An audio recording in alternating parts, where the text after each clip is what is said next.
She walked onto the first-class cabin, wearing a simple ivory linen dress and modest flats. But they humiliated her and forced her to leave. They had no idea her billionaire husband owned the entire airline. And what happened next left everyone speechless. The Denver International Airport buzzed with the usual chaos. Families hauling luggage, business travelers tapping phones, announcements crackling overhead. It was a crisp March morning, the Rockies looming beyond the terminal's glass walls. Eleanor Vance stepped off a shuttle bus, her ivory linen dress catching the breeze. At 34, she was striking in a quiet way, chestnut hair half-tied, hazel eyes warm but steady, a worn silver bracelet from her grandmother glinting on her wrist. Her backpack, faded from years of use, held her laptop and a dog-eared novel. No designer suitcase, no flashy logos. She looked like anyone else, which was exactly how she wanted it. Eleanor wasn't just anyone, though. She was married to Julian Vance, a tech billionaire whose fortune topped $50 billion after his latest venture, SkyHigh Airways, which had redefined budget travel with heart. But Eleanor, co-founder and 40% shareholder, insisted on flying commercial. Their private jet sat unused. She said it kept her tethered to the real world, to the people they served. Her boarding pass read First Class 2A, a perk she rarely used. But today's flight to Seattle was a red-eye, and she craved a quiet seat to work. The first-class lounge was a sleek oasis. Leather armchairs, soft jazz. Baristas crafting lattes. Eleanor bypassed it, heading straight to the gate. She handed her pass to the agent, a young woman named Megan, whose smile faltered. "Ma'am, can you confirm your name?" Megan asked, squinting at the screen. Eleanor nodded, voice gentle. "Eleanor Vance." Megan's eyes flicked over her dress, her backpack, then back to the pass. "One moment," she muttered, tapping furiously. A man nearby in a crisp suit smirked. "Economy's that way," he said under his breath, loud enough for Eleanor to hear. She didn't react, her gaze fixed on the jetway ahead. As Eleanor settled into 2A, a first-class passenger named Serafina Reed, dripping in gold jewelry, leaned toward her neighbor, voice loud enough for all. "Who let her in? That dress looks like a dish rag." Her laugh sparked others, heads turning. "She's slumming it for attention," Serafina added, snapping a photo. Another passenger chimed in. "Bet she's a gatecrasher. Security slipping." Their taunts filled the cabin. A public shaming.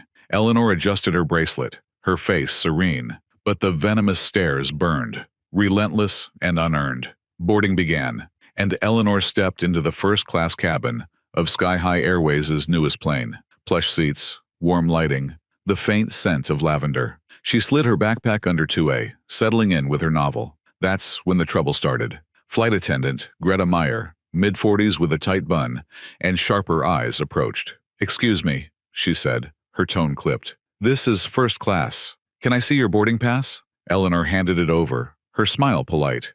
Greta studied it, her lips thinning. "There's an issue. Stay here." She walked off, signaling two colleagues. Claire Davis, younger with a forced grin, and Lance Hayes, a lanky guy with a permanent scowl. The trio huddled by the galley, glancing at Eleanor. "Does she look first class to you?" Claire whispered, loud enough to carry. Lance snorted. "Bet she grabbed someone's pass." Greta returned, holding the pass like evidence. "Ma'am, we need to verify this. Step to the side, please." Eleanor stood calm as passengers filed past, their stares prickling her skin.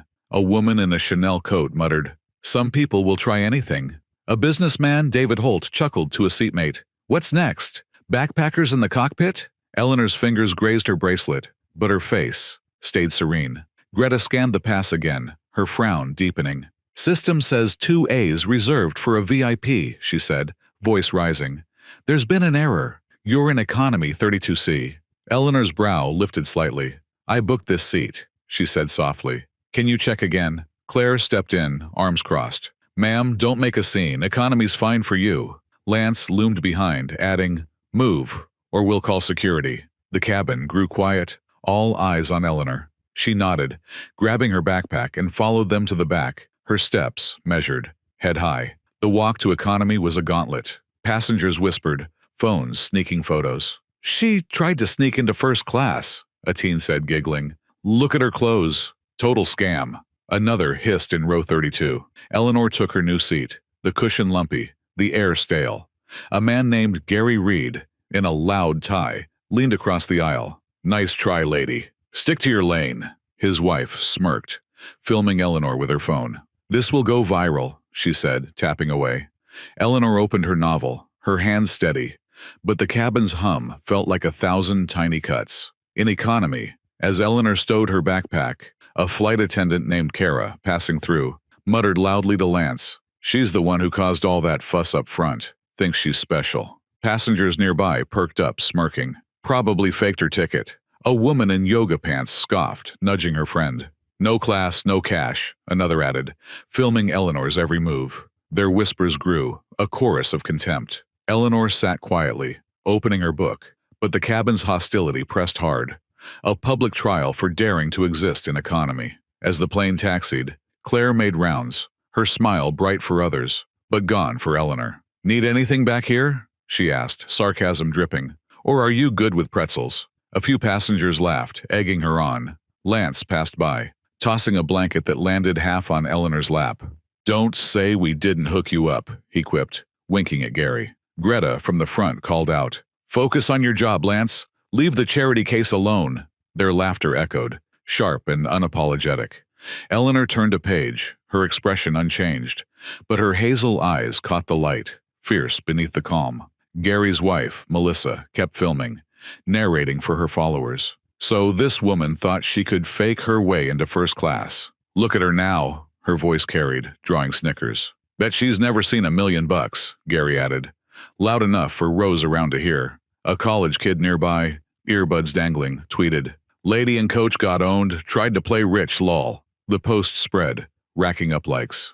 Eleanor's fingers paused on her book, but she didn't look up, her silence a wall against their scorn. Takeoff was smooth, but the cabin's tension lingered. Greta strutted through, her badge gleaming. "Economy's full of surprises today," she said to Claire, glancing at Eleanor. "Some people don't know their place." Claire nodded, handing out drinks, but skipping Eleanor's row. "Oops, ran out," she said, shrugging. Lance, pushing the cart, muttered, "Should have stayed home, backpack girl." A woman named Evelyn in a loud floral dress overheard and laughed. "She's probably writing a sob story for her blog," she said, sparking more chuckles. Eleanor sipped water from her own bottle, her poise unbroken, but the air grew heavier. During meal service, Greta walked through economy, her tray of first-class menus bypassing Eleanor. "Nothing for her," she said to Claire, loud enough for Rose to hear. "She's lucky to be on board at all." Passengers snickered, a man muttering, "Should have walked to Seattle." A teen nearby tweeted, "Crew roasting this fake rich lady.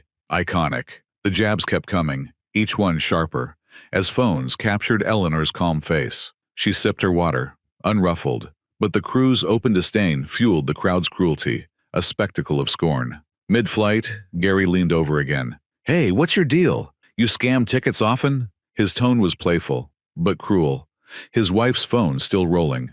Eleanor met his gaze, her voice soft. "I'm just traveling, like you," he scoffed. "Yeah, but we paid for it." Melissa zoomed in, whispering, "This is gold. Budget Barbie strikes out." Their taunts drew a crowd. Evelyn joined in, saying, "Bet she's dodging fares next." The cabin felt like a stage. Eleanor, its unwilling star, her dignity tested with every word. The plane landed in Seattle at dawn, the sky a soft gray. Eleanor waited as others deplaned, her backpack slung over one shoulder.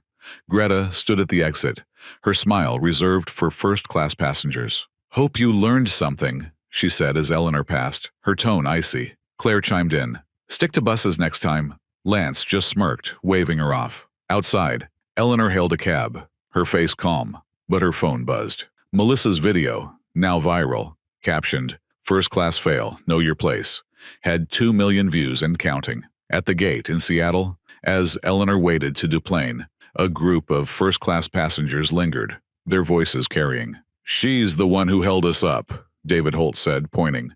"Trying to play VIP in that outfit. Pathetic." His wife nodded, adding, "SkyHigh's too good for her kind." Others joined in, snapping photos, one tweeting, "Budget chick ruined first class." The crowd's laughter swelled, a final jab. Eleanor stood, patiently, backpack ready, her grace untouched. But their malice lingered, a parting wound. X was ablaze by morning. SkyHigh Airways humiliates passenger. One post screamed, sharing the clip. Classist much? Another read, with thousands of retweets. Comments piled on. Those attendants are trash. She didn't deserve that. But others were crueler. Dressed like that? Her fault. No way she's first class. Scammer. Eleanor sat in her hotel, scrolling the storm. Her expression unreadable. She didn't reply, didn't rant. Instead, she opened her laptop, pulling up a file labeled SkyHigh Airways Service Incidents. Her fingers moved fast, her focus sharp. At SkyHigh Airways Seattle headquarters, a glass tower overlooking Puget Sound, the boardroom was tense. Greta, Claire, and Lance sat near the front, their uniforms crisp, expecting praise for protecting the brand. They'd been flown in, told it was urgent. Greta whispered to Claire, "Probably a bonus for handling that wannabe."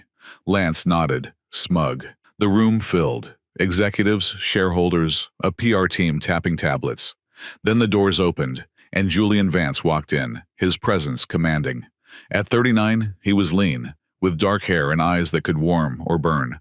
Behind him was Eleanor, in the same ivory dress, her backpack gone, her bracelet catching the light. The trio froze. Julian took the head of the table, Eleanor beside him. "Thank you for coming," he said, his voice low but steeled. "Yesterday, a passenger was humiliated on Flight 472. You moved her from first class to economy, questioned her right to be there, and mocked her in front of others." Greta's smile faded. Claire shifted, uneasy. Lance's smirk vanished. Julian clicked a remote and Melissa's video played on a screen. Every word, every laugh, crystal clear. The room went silent, the attendants' faces paling. Julian leaned forward. "The woman you humiliated is Eleanor Vance, my wife, co-founder of SkyHigh Airways. She holds 40% of this company and wrote the customer service charter you're sworn to uphold." Gasps rippled through the room. Greta's hands trembled. Claire stared at the floor. Lance's jaw clenched, his eyes darting for an exit. Julian's voice hardened. "You didn't just break policy. You broke trust. With her. With every passenger who boards our planes." Eleanor stood, her voice calm but piercing. "I'm not here to point fingers," she said, sliding a report across the table. "This documents 27 incidents of class-based discrimination on SkyHigh Airways flights. Passengers judged by their clothes, their bags, their accents. I was one. Others weren't so lucky." She paused, her hazel eyes sweeping the room. "I'm not asking for compensation. I'm asking for justice. For those without the power I have." The board leaned in, some nodding, others scribbling notes. Greta tried to speak. "We thought she didn't look." Julian cut her off. "You thought wrong, and you acted worse." He turned to the board. "We need to decide. Do we protect our brand for profit or for people?" A vote was called. Hands rose. Unanimous. The PR head, a woman named Susan Hill, proposed a plan. "We retrain. We reform. We rebuild trust," she said. Eleanor nodded, adding, "Start with accountability." The trio's fates were sealed. Not fired, but reassigned. Greta would spend a month at the customer complaint desk, facing angry callers. Claire got a month serving economy. No shortcuts. Lance was sent to baggage claim, hauling bags in the rain. All three faced mandatory training under Eleanor's charter, line by line. The board approved a new initiative, Respect Beyond Appearance, a global campaign to retrain staff, redesign policies, and ensure no passenger felt less than human. Eleanor's report became its blueprint, her vision, its heart. Claire's economy stint broke her. Serving crowded rows, she faced glares from passengers who'd seen the video. "You're the one who mocked her," a mother snapped, refusing her tray. Tips dried up, her charm useless. Online, her name trended with hashtags like #classist_crew. Her past boasts ridiculed. She trained under Eleanor's charter, each rule a reminder of her failure. Eleanor's campaign soared, while Claire's pride crumbled, her lesson etched in every ignored smile. Greta's reassignment hit hard. At the complaint desk, she faced endless calls, angry passengers citing her viral cruelty. "You shamed that woman," one yelled, quoting Eleanor's story.